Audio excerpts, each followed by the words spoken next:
Well, I think I'm finally finished with the donkey barn. You can see I got a little elaborate over time. I kind of personalized it a little bit. Every outdoor structure needs a gnome. So I put a gnome in there. I've got a little bit of custom signage here. As you can see. But yeah, I wanted to maintain kind of a rustic look, you know, sort of like a trading post from one of the old Randolph Scott Westerns. You know, I used some fence posts for the columns that support the roof extension. You know, all metal roof, of course. I put two sets of opposing windows to create kind of a cross breeze in there to keep some of the heat out. I've sat in there today during a rainstorm, and it worked out pretty well.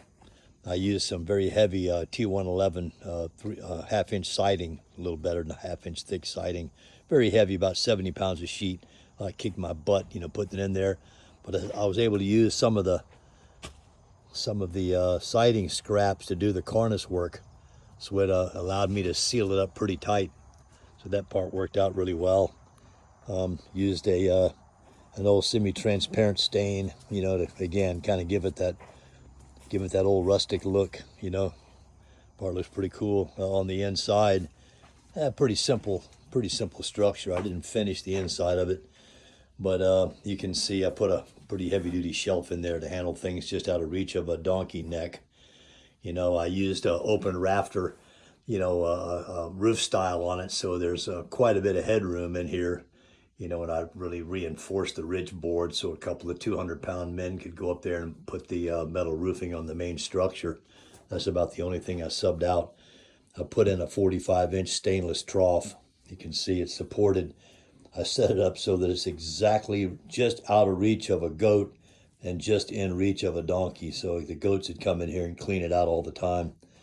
And then over here I put in a Timothy straw dispenser. I don't think they've really got the hang of it yet because they're both still very young, so they really don't have a lot of experience in the delicacies of existence. But anyway, so that's you know, everything 16 on center. I use green wood for the main structure because I think if donkeys are anything like goats, they look at white pine as like corn on the cob. So I figured this would be a little bit of bitter taste, and of course it adds a lot of strength to the structure itself. Donkeys live to be 35 to 40 years old, so I figure the structure here needs to be a, you know, a long-standing deal. But yeah, it buttoned up pretty good. Worked out pretty well. So I'm satisfied. Time to move on to the next project.